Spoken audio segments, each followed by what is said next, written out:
that day, and also help those defendants in court.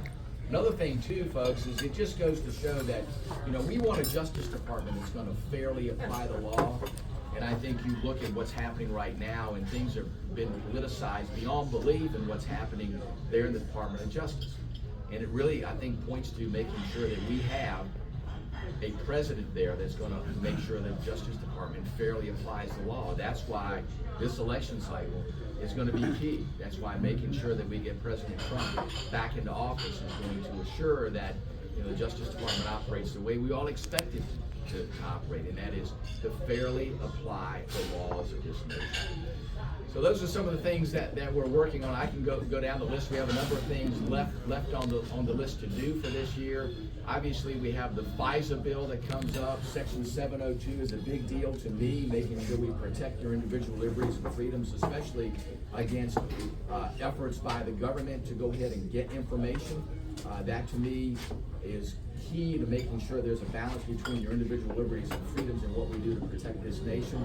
So the Foreign Intelligence and Surveillance Act, better known as FISA, is also on the radar screen for us to get done this year. We also need to reauthorize the Farm Bill. It expires again in September. So lots of things to do. I have begged the Speaker to make sure that we are getting our job done on time. The reason we found ourselves in this position this year with these appropriations bills is because things are not done on time. I've been fighting now for a dozen years to make sure that Congress is held accountable.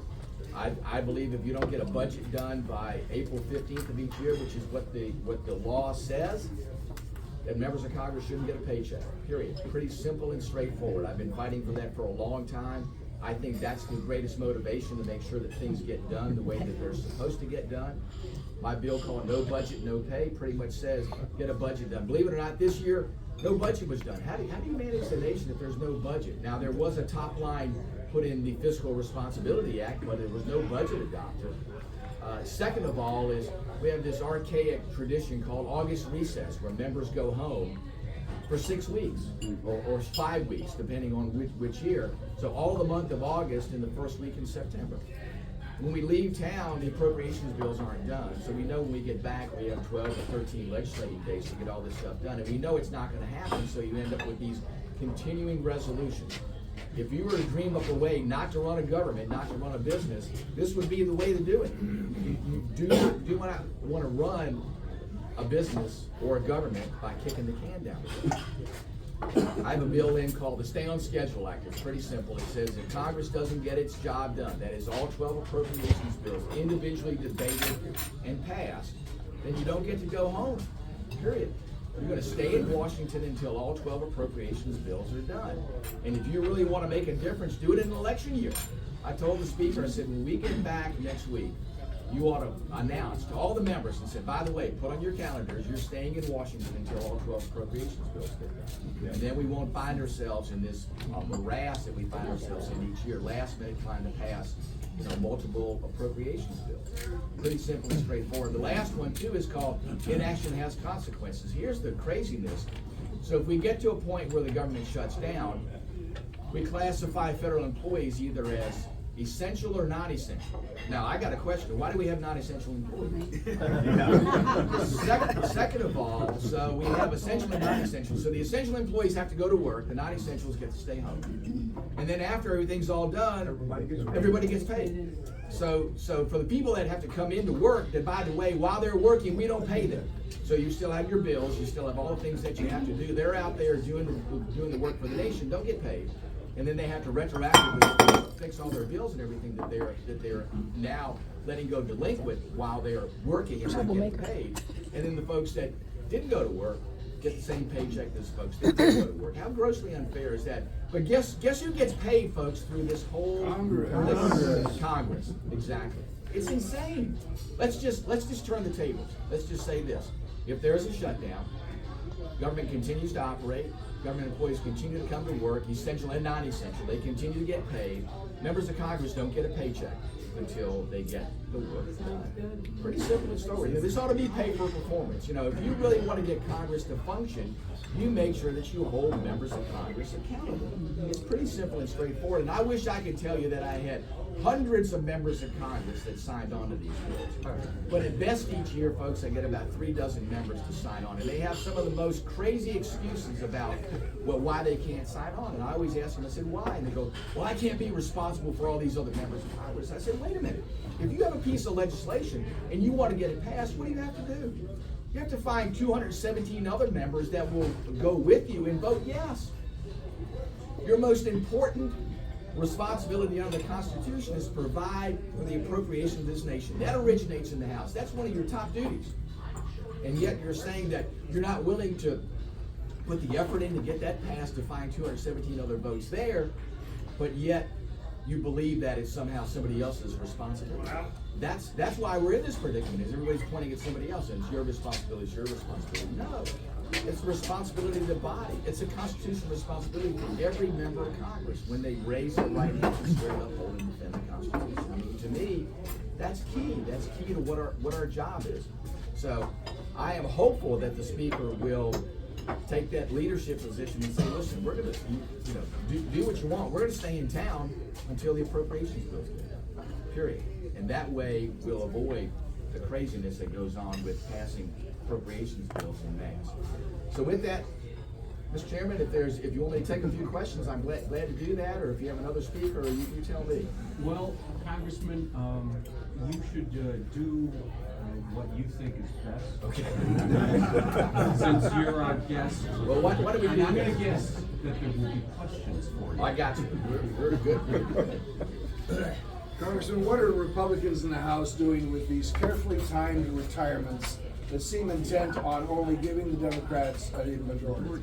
Gary, that's a great question. It concerns me because we are down to a 1-vote margin today. And as you know, if one person votes against that, the bill fails. So a tie vote is a failed vote.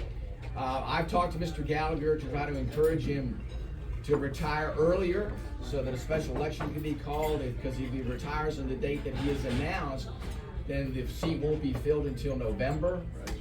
Ken Buck the same way. In fact, when Ken first came to Congress, every new member is assigned a mentor. I was assigned to be Ken's mentor. I talked to Ken at length about, making sure that his retirement coincides with us being able to quickly fill the seat. Unfortunately, those retirements put us in a really, really bad position. I have encouraged those members to rethink their date of retirement. I said, listen, I'm not trying to talk you into retiring or talk you into staying, but please look at what's happening to the body here, because you put us in an impossible position. My concern too is, as you said, is that leverages what the other side tries to do in any sort of negotiation that comes forward. So I'll continue to advocate for those individuals. I served with Mr. Gallagher on the Select Committee on China. I've encouraged him to move his date to the left, to try to retire earlier, so we're not saddled with having to wait until November. So you don't think there's any collusion or coordination behind this? I'm not aware of any, but I can't assert what those individuals have in mind and things that they're doing.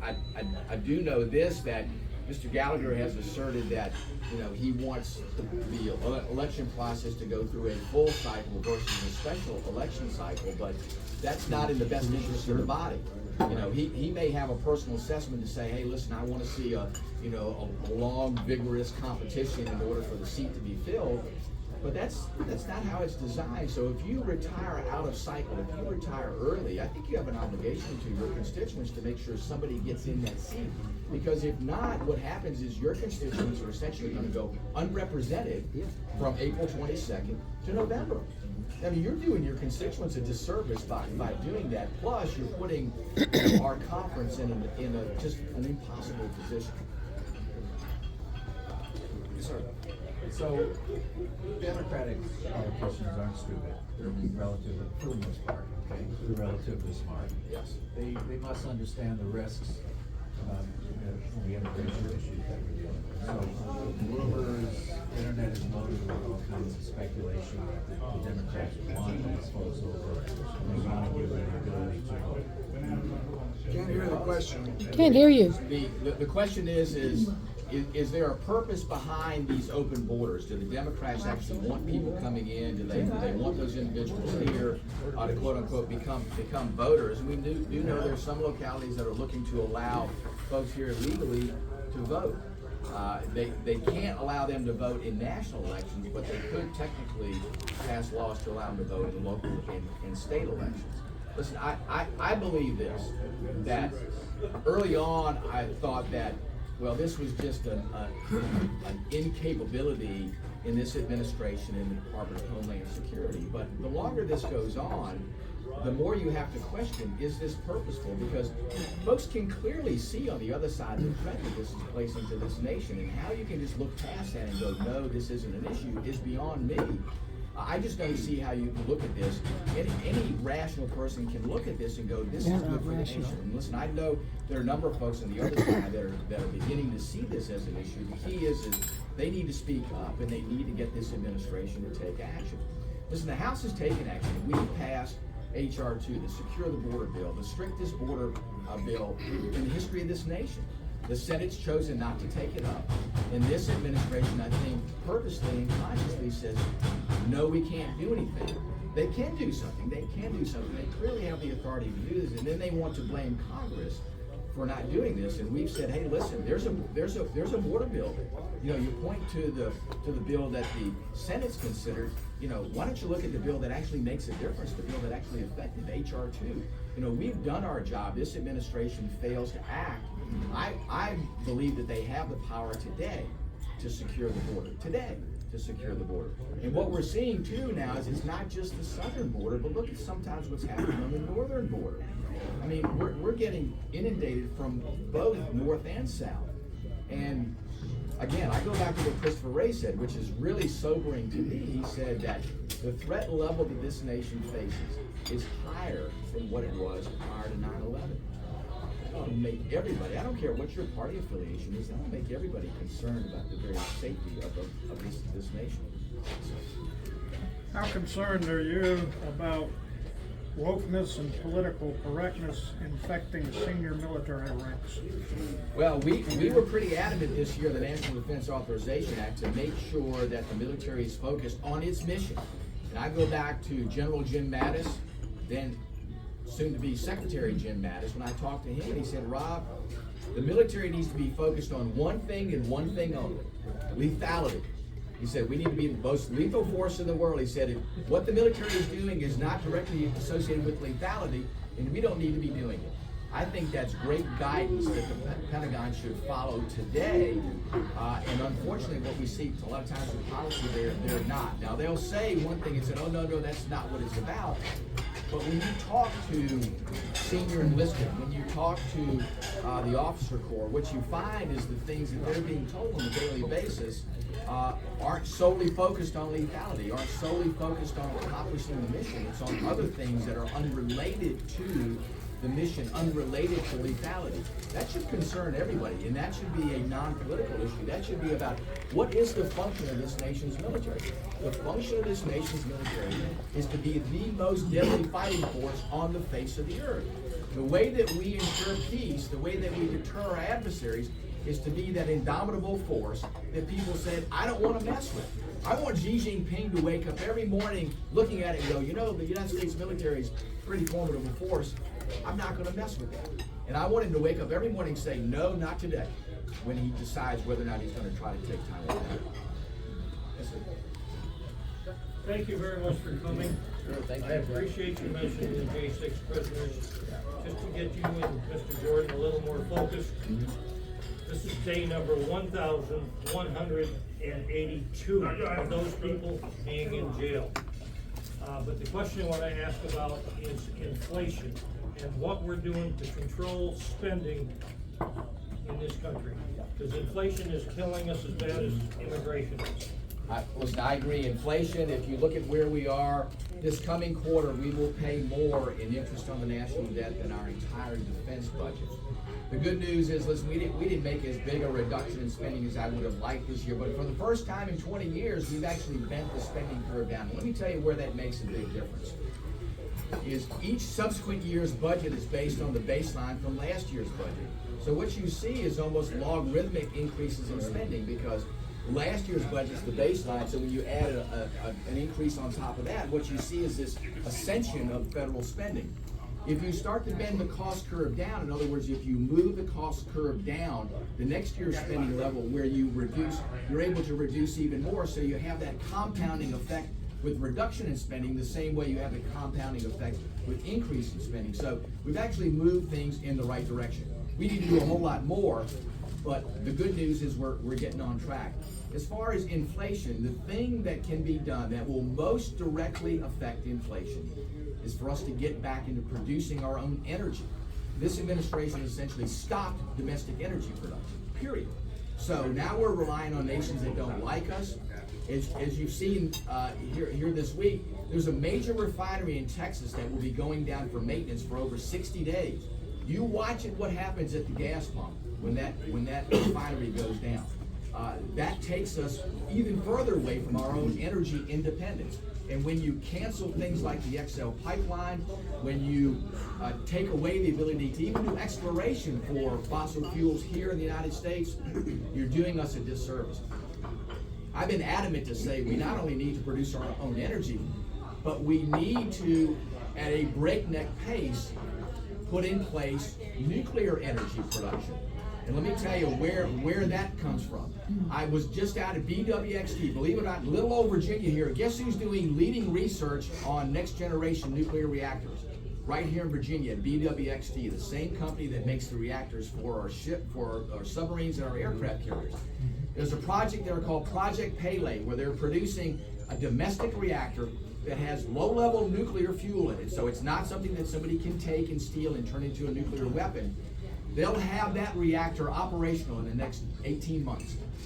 And the first place we're going to put it into action is on military bases. But that should be the foundation for energy production in this nation. You should have these small modular reactors all over because they're easy to defend, they're easy to maintain, and when you have that duality out there, you also take away the ability for anybody that wants to do harm to our nation to come in and affect our electric grid. Today as we speak, one of the other big vulnerabilities is, believe it or not, our major substations have these massive transformers. And today we have no industrial capacity to produce those replacement transformers. In fact, if one of those go down, the backlog time is 3 years. So think about it. If somebody wanted to do harm to our nation, just take out some of those major transformers. Now I have a bill in that says we need to produce transformers under the National Defense Production Act. I believe it's a critical aspect of this nation's infrastructure. Let's get into producing that, and having small modular reactors or even micro reactors will be the contingency that we need going forward to make sure that we ensure this nation's energy security. Yes, sir. Sir, what can we do about the legislation that's coming through that is trying to turn our state into California, with electric cars and everything else? Because we all know, well, for one part, I won't touch an electric car unless they invent solar paint that it charges by itself. Right. Other than that, I don't want to touch one with a 10-foot pole. And also in this age of computers, why would I want to own a vehicle if they could just shut off over the airwaves on me? And he wants to do that to our military, sir, with the electric tanks and everything else. How are you going to do anything to stop this? Well, here remember, it's in Virginia they adopted the California standard, say by 2035 all EVs. I know the General Assembly is trying that. I know Senator here and where's Chad? Danny and Chad, Senator Diggs and Delegate Green are doing everything they can to try to fight that. There's state legislation that was put in place when the Democrats were in control, all the way up to the governor's mansion, that put those requirements in place. And Chad or Danny, I don't know if you all want to comment anything about that, but I know there's been some vigorous debate up in Richmond about trying to rescind that California requirement. We voted to repeal it. Yeah, good. 2119. Yeah, it went down by party line vote, but when you talk when you talk to the Democrats, and I'm sitting there like, hey, let's have a frank conversation because this cannot be achieved. And they're like, oh, you know, no, we got to put it in there because we need to move forward on this. This is what we need to do. But there's no way by 2035 that every Virginian can drive an electric vehicle. And it will be illegal for gasoline vehicles to be sold. So the dealers are sitting there like, what are we gonna do?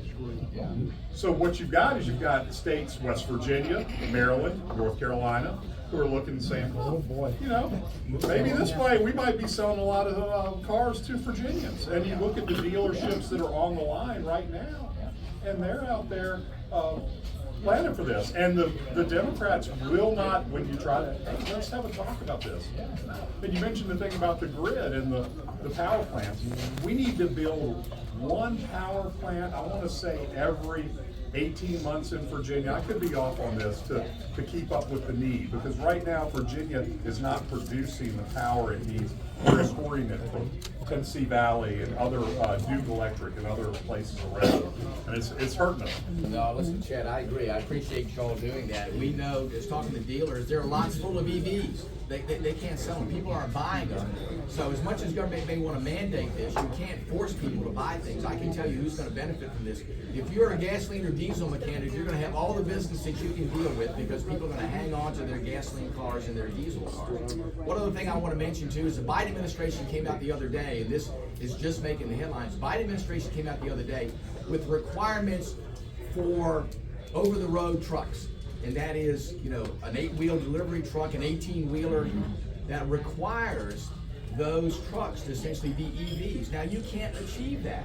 Truck drivers will tell you now, on an average truck with a diesel engine, 1,500 to 2,000 miles on tank of fuel. The best you can expect from an electric vehicle, which is heavier, carries less, which means more trucks on the road. Who the heck wants more trucks on the road? They only get about, at best, 300 miles on a charge, and that's going on flat ground. So they're putting this into place. So you listen to independent truckers out there, and they'll tell you this puts them out of business. I mean, this is the most ridiculous thing in the world. But again, it's political ideology that's trumping just good common sense. And listen, this is counter to the laws of physics and the principles of engineering and what you can sustain. There's not enough, as Chad said, there's not enough power being generated to even charge these vehicles, even if that's what you want to achieve. So it's mindless. Yes, sir. Yes, sir, thank you. Thank you for being here. Thank you. Your last answer led right into my question is, what is Congress gonna do, okay, about the administration, especially agencies, making rulemaking that's actually writing laws? Well, there's several things that we can do. We do have what's called the Congressional Review Act, which allows us to rescind regulations that are going into place. Now, it has to go to the Senate, they have to pass it too, but a lot of these ridiculous requirements, you know, we are going to continue that, as it's called, the CRA provisions there, to bring those bills forward to rescind those regulations. So we can do that to counter what the administration does. Another thing too is to make sure that we put language in the appropriations bill. They can put whatever they want to in place with an executive order, but if it takes any money to fund it, we can put language in the appropriations bill that says you will not spend a penny on getting this done. Now, what happens a lot of times is Democrats over in the Senate will strip that language out, but what we want to make sure that we do is to get as much of that language in as we can. It's going to be hard for members on the other side to say, oh, no, we want to go forward with these electric mandates on over-the-road trucks, when you're going to see, first of all, trucking companies go out of business. Second of all, if you want to see real inflationary pressures, you wait until the cost of moving goods and services in an electric truck goes up. And think about this too, that electric truck is much heavier than the standard trucks today. And remember, we gave a provision to let those trucks go up to 96,000 pounds. But these trucks are going to be heavier, they're going to carry less. So what's going to happen to our roads? What's going to happen to the cost of maintaining and building roads? That's going to go up too. So nobody figures all the additional cost that goes in with these provisions. Quick question, with the military having a slate of ships being decommissioned. Yes. What are the chances of saying, oh, no, leave them in commission and still build the 5 or 6 that you're going to build? Because I was under the impression there was one ship on that list that was only 5 years old. What we did in this past year's budget is we said you're not gonna retire these ships early. The reason being is there's still expected service life left in these ships. The ships they propose to retire early this year, if you add up all the expected service life, there's over 18 years of life left in those ships that they want to retire. It just doesn't make sense, especially in light of the threat from China. So what we did last year is we essentially put back in the budget 5 of the ships that they wanted to retire. So we closed the gap. We added some new ships to be built. We reduced the number of ships that they wanted to retire. And we'll probably end up doing the same thing this year. Although, and here's the crazy part about it, the one place that we have an overwhelming advantage is under the sea. Our Virginia-class submarines are the best in the world. And they give us an advantage against the Chinese, and even for that matter, against the Russians. And this administration has gone from building 2 a year, which we think is a minimum production, down to building 1. So we're gonna have to find money to put that submarine back in the budget because it's one place where we have an advantage. But I think what they do is they play a game, they take things out that they know we're gonna have to add back in and add all this other stuff in that they know that we probably won't fund. So I've instructed our staff on the Armed Services Committee. I want them to go through the past 2 years' presidential budgets, and I want them to comb through everything that's been added. Because when we look for pay for us to add things back in that we need to, that is the ships and the aircraft we need, we'll be taking out the things that the administration has added. But the one with 5 years only in service, what was the point of even building it? Because Well, it takes a year and a half, 2 years to build That's it. the littoral combat ship, and they say, oh, well, those ships were meant to be prototypes. I said, we don't build prototype ships. You know, who says that we build, and the first 4 they say were prototypes. I'm like, these are aircraft. You know, when you go to production on ships, you build a ship to stay in service for the full expected service life, not to go out there for 5 years. So it's ridiculous, some of the things that they're proposing. Yes, sir. Your thoughts about congressional stock trading? I know that there's been a lot of that going on. There's a site called Capital Trades, Yeah. and every congressman and senator and whatever are put on there. And for example, Pelosi's got $54.1 million. Of course, now they say it's held in her husband's name, but you're on there, and so on and so forth. So a lot of these have been tied back to potentially earmarks that these members have received, you know, back through whatever. So what are your thoughts about that in terms of Congress people holding stocks, investing in stocks actively while they're there and potentially have a conflict of interest? Well, listen, I can speak from my experience. First of all, I don't do earmarks. I've been adamant about no earmarks. I don't think, even though folks say, well, it doesn't add to spending, well, if there's a place you want to reduce spending, then do that. It does, I think, potentially become problematic for members. For me, when my parents passed away, they had investments. Those were inherited to both my sister and myself. I didn't do a thing with them. They were managed by the same firm that my parents had, and through the years, I just had kept those things going. And then all of a sudden, people are going, well, why is this trade going and why is that trade going? I said, I don't make any decisions there. It's the person that does our financial management that does that. And the interesting thing is that the trades that people highlight, you know, most of them were where money was lost, but they don't ever say that. They said, oh, there was a trade of $5,000 here, $10,000 there. Remember, it's a range of what these trades are done. So what I've done through the years is to say, listen, I'm just going to get out of that. So I've converted my investments to ETFs, exchange traded funds. So they're like a mutual funds to get away from that. So then you have an even larger pool where investment decisions are being made. Listen, I think that things need to be transparent. I think that members themselves individually trading stocks is not what they should be doing. I do know this, though, that the idea that everything has to be placed in a trust is also not a viable option, because unless you have multi-millions of dollars, you can't afford somebody to manage your assets in a blind trust. Here's my concern also, is that if you are going to be this prescriptive in what members can hold as far as their own assets, and what you're going to end up with is people that are really rich, those folks that can afford a blind trust, or those folks that don't have any investments at all. So if you talk about folks, if you're a business person today or somebody that has any dollars that you put away for your retirement or for your family's well-being, if you're in that middle section, you're gonna look at it and go, I'm not gonna get attacked for the things that I'm doing personally on a financial basis. I think transparency is key, and making sure too that there is a clear understanding that, you know, if you're gonna be doing things on the financial side, it shouldn't be you, it should be somebody independent of you where you're not part of making those decisions.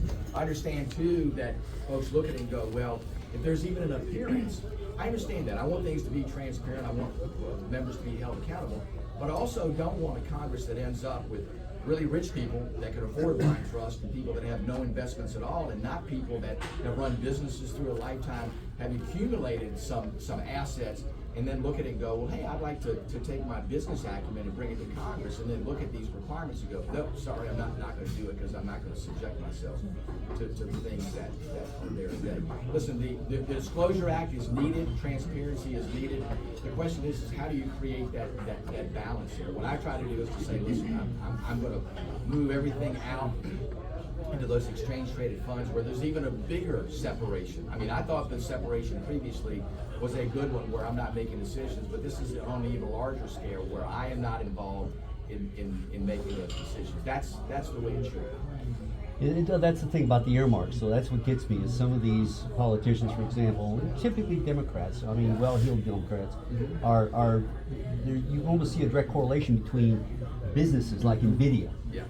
Pelosi likes to flip that about every 3 months, okay, and then she gets a lot back from that, and then she knows when the dips are. It seems like you correlate her transactions with the stock going up and down, and she is churning a lot of money in that, and several others are doing that too. Sure. Well, she and her husband Paul, you know, are making windfalls in their investments, however they're doing it, you know, and she's in a position of power to know a lot of different things. I don't think that should be used for your personal advantage. I mean, it should be used in making the best decisions. Is there a legislation that can be sponsored, or some sort of rule or something like that can be sponsored up there to kind of rein this back in? There's a bill there that would address that. Of course, there's a bill that went into place years ago that said that everything that we have to every transaction has to be reported. So any transaction that happens has to be reported within 30 days. So that's out there. So there is at least that transparency. Does that include family members? Yeah. Oh yes, that includes direct family members. Okay. Yeah. Let's go on to someone else. Yeah. Okay. Sorry. Yeah. Sorry. Yeah. Yes, ma'am. So on the topic of the ship situation, as a Coast Guard family, we've dealt with all that. You can have as many ships as you want, but if you don't have the personnel to staff those ships, what difference does it make? What are you guys going to do to increase recruitment? You're losing people because of all of the policies that have been put into place the last 3 or 4 years that is destroying morale. They feel, Coast Guard members feel, that it's pointless to even do their job when the border is wide open. Their whole mission is to detain people who are coming here illegally and return them. That is defeated with the border being wide open, and then with all of these states allowing all of the drugs to come, and it's legal now, why bother stopping the drugs? So what exactly is the Coast Guard's mission anymore? Now listen, those are all great points. In fact, as I've met with Coast Guard leadership here, what we're seeing is that they are clearing back in the things that they're doing at places like Milford Haven, a little station right there. Much of the mission that they do is being pared back because they don't have personnel to prosecute the mission. That concerns me. Several things we have to do. One is obviously secure the border. That should be job one.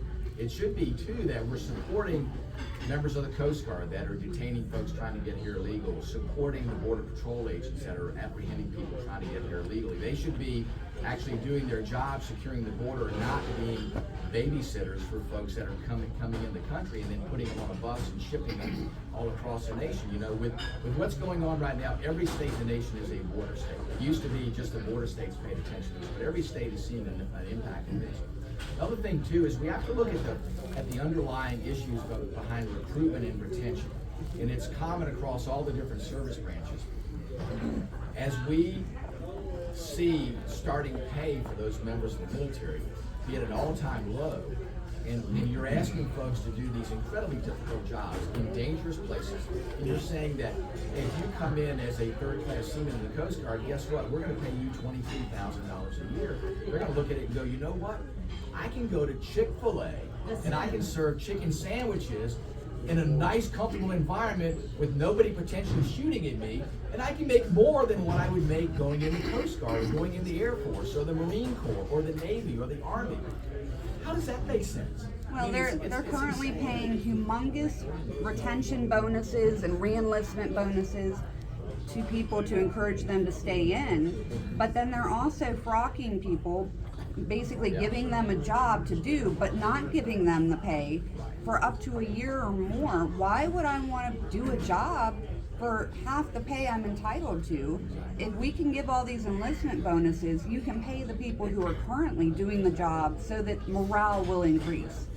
Well, listen, I agree. We addressed this year, we did a full profile on what's happening with military pay. And we essentially cut it into 4 baskets. We looked at junior enlisted, E1 through E3, senior enlisted, and looked at pay scales there, looked at junior officers and then senior officers.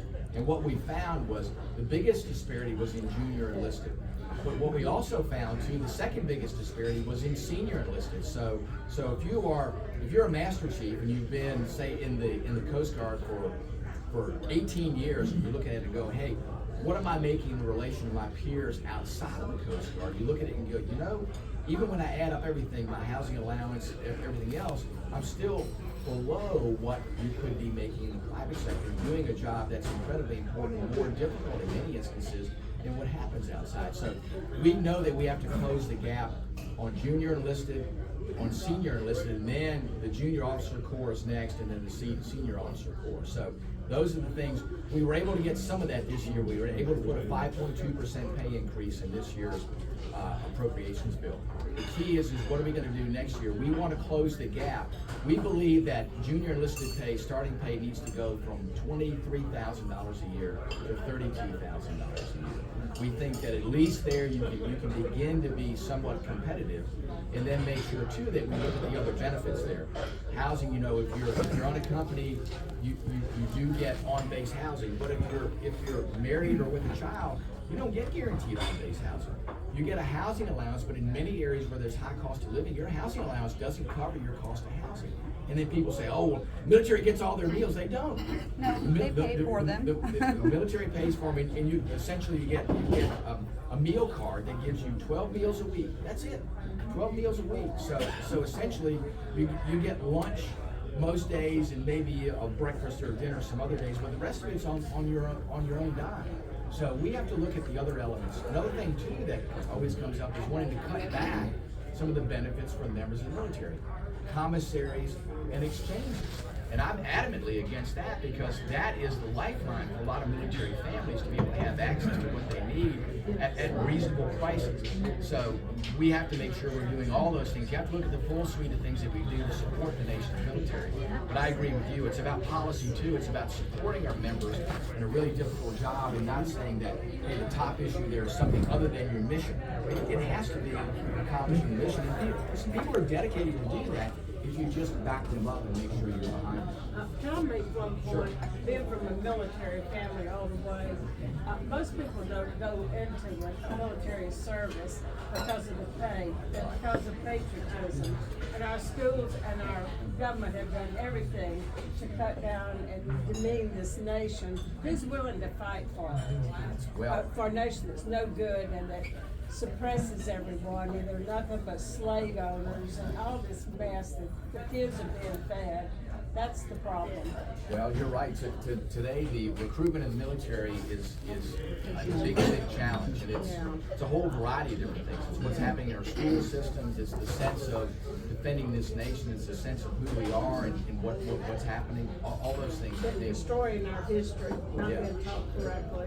And listen, this nation is still the greatest nation on the face of the earth. Yes. Even with all of our challenges, but you know what makes us different than any other nation, and nobody brings this up. You know what makes us different than other nations? There have been times where we have been far from perfect, but you know what? We're the only nation on the earth that says we made a mistake here. We're going to correct it. How many communist governments do you see do that? When they suppress their people and kill their people, how many go, whoop, sorry, we made a mistake, we're not gonna do that anymore? How many socialist governments do you see do that? None of them. Our republic is the only form of government that says, when we make mistakes, we get better. We correct those mistakes. Schools need to teach that. I'm sorry, I get it. One more question? No, Congressman, I wouldn't stop the questions, but I wanted to intervene by directing you. Okay. May I? Sure. Dolores had a hand up. Sure, gotcha, okay. So I have been watching this dwindling majority with grave concern. I did not like the ousting of, I did not like how the caucus ousted George Santos.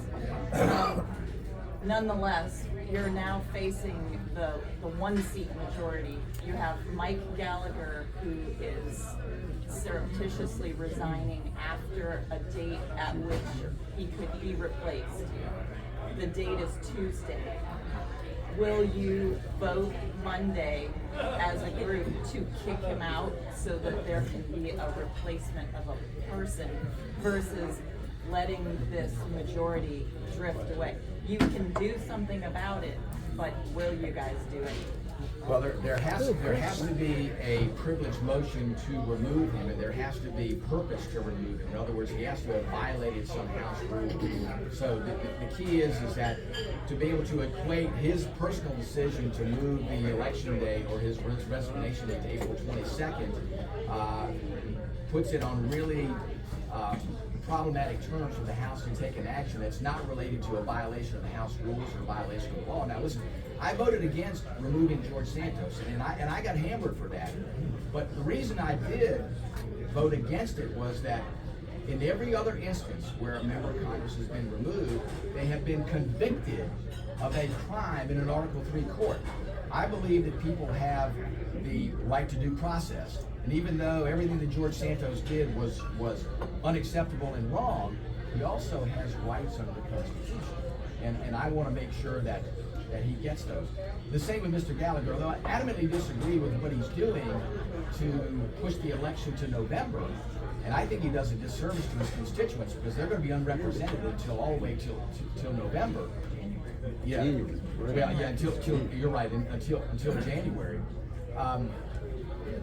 There still has to be a standard under which we remove people from the House, and if we lower that standard, then it's going to become a political morass where if somebody comes in and they do something that somebody doesn't agree with, all of a sudden there's a motion to remove them. So I have engaged Mike. I've known Mike through the years. I served with him on the China Commission and on Armed Services. I've asked him to please resign prior to the date where a special election can be held so the seat can be filled quickly, because leaving us with a one-seat majority weakens our ability to get things done. So, yeah, I think, and I've appealed to him to say, listen, you're your constituency this service. I mean, you're going to leave them unrepresented until, as you said, until somebody gets sworn in January. And effectively, they're not even going to know who's going to represent them until November.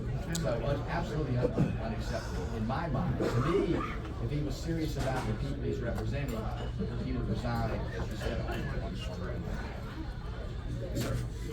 We mentioned China quite a bit today, and is there any concern in Congress with the, as I'll call it, the land grab China's been doing, buying a lot of land in the United States around military bases in particular? Is there any concern, about that? Big concern. Here's what's happening. It's not just the land grab, but it's also what China's doing. And I've been to these military bases. I've seen the activities of the Chinese and what they're doing to put up listening posts, to do intelligence, surveillance, reconnaissance, to put up receivers, to gather all kinds of transmissions. Another thing too that should concern everyone is it's not just buying the land, but it's Chinese activities around critical operational areas. I'll give you a great example. 2 bases where all of our tactical aircraft practice at the highest level, and that's where they practice their tactics. Nellis Air Force Base and Fallon Air Force Base. Fallon is where Top Gun goes on. Nellis is where they do the big red flag exercises.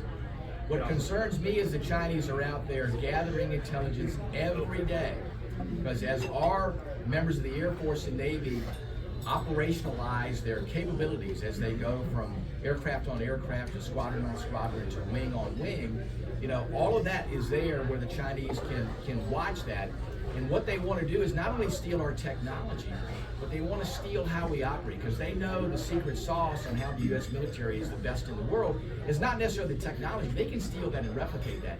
But it's our operational concepts that make us the best in the world, and they're looking to steal that. I'll give you a little anecdote, and then I have to yield the floor. But I went out to the RIMPAC exercise. It's been 7 years ago, which is out in the Pacific, where all the allied nations come together along with the U.S. Navy, and we operationalize how we would do things in conflict. And it's a great exercise. So what we did naively years ago is we invited the Chinese to come and be part of that, because we thought, well, if we invite the Chinese and they'll really be our friends. Baloney. Anyway, so we invited them. So I am there at the opening ceremony, and I look at it, and there's a Chinese spy ship that's there. So in the parade of ships that happens in the opening ceremony, here comes this Chinese spy ship flying the Chinese flag. So at the Chinese delegation, I said, what in the are you doing? You know, why would you destroy the goodwill that you have by the Pacific Rim nations and bringing in a spy ship here? And they go, oh, what are you talking about? I said, that ship right there. And they go, oh, we didn't know about that. I said, it's flying a Chinese flag. I said, you know about that. Stop being that stupid. And here's what they were doing. And a friend of mine who was a commander on board a cruiser, his job was to keep his ship between the Chinese spy ship and the Ronald Reagan. And the question is why did they want to observe the U.S. aircraft carrier Ronald Reagan? Because they know they purchased a used carrier from Russia. They're building their own carriers right now. They know that they can do the mechanical part of it, but what they see us doing is being able to generate now 280 sorties a day. There's nobody on the face of the earth that can do that. There's nobody that can do resupplies at sea like we can to sustain operations. They want to figure out the secret sauce, and what do? They shadow this ship to try to figure out how do they generate these sorties. What do they do? Again, steal. Let's call it for what it is. We need bold leadership today, because the Chinese Communist Party are thieves, they're liars, and they're cheats. Let's call it for what it is. Xi Jinping is a thief, he's a liar, and he's a cheat. They will do anything they can to defeat us, economically and strategically. This is different than the Cold War. The Cold War was just a strategic competition. China looks to destroy us. And what burns me up is that this administration is going to China begging Xi Jinping to be their friend. You have Janet Yellen going back over saying, please be our friend. Please be our friend. And you know what? Xi Jinping laughs at us and goes, you know what? Weakness is to them thrilling, because it's a vulnerability that they will exploit. You know, Ronald Reagan had it right, peace through strength. You really want to know what to do with Xi Jinping, who's a bully? When the bully on the playground pushes you to the ground, you don't get up and dust yourself off. Well, please don't do that again. You get up and you punch the bully in the nose. And here's what's happening today. It ought to disturb everybody. We get classified briefs. The thing that disturbs me the most is not necessarily the kinetic capability that China has, but it's across the nation today as we speak, across the nation today. In every financial system, in every electrical grid system, in every water system, in every sewer system, in every part of our critical infrastructure of the nation today, China has malware pre-positioned in those systems, and they operate there just like anybody else. So what will happen if they decide to try to take Taiwan is they'll just call the United States and says, hey, if you come and try to defend Taiwan, guess what? You turn on all this malware, and it'll shut down your power grid, it'll shut down your financial systems. Shame on us. We had a hearing, General Nakasone, who has since gone out as Cybercom commander, the director of National Cybersecurity Center, Director Easterling. I said, our policy needs to be this. We will never keep up with defending our system against all these threats, because the folks that threaten our system are very ingenious and very, very imaginative. We'll never keep up with them. But you know what the best deterrent is for us to have a equally, if not more capable, offensive system. so that if China attacks our system, we don't put it in the headlines. If China kicks us in the knee, we punch them in the face. And guess what? It won't take many punches in the face before China says, we're not going to do that again. So that sort of capability is what we need to do more of. We have too many risk-averse lawyers in the Pentagon that go, oh, that'll be escalatory, we can't do that. No, that's provocative if you don't respond back with at least equal force or more. Anyway, I'm sorry. Oh, Congressman. Yeah. Look, I'm invoking two principles. Yes. One is, as a former legislative staffer, Yes. I get the feeling that your staff wants you to get moving because Yeah. I know you're starting something in Williamsburg Yes. shortly. Yes. And the other one is criticizing a lawyer. Oh. Not all lawyers, just some, just some. Yeah, no, I've heard that excuse before. But in any event, I think it is time to say thank you. Thank you, Mike. Thank you so much.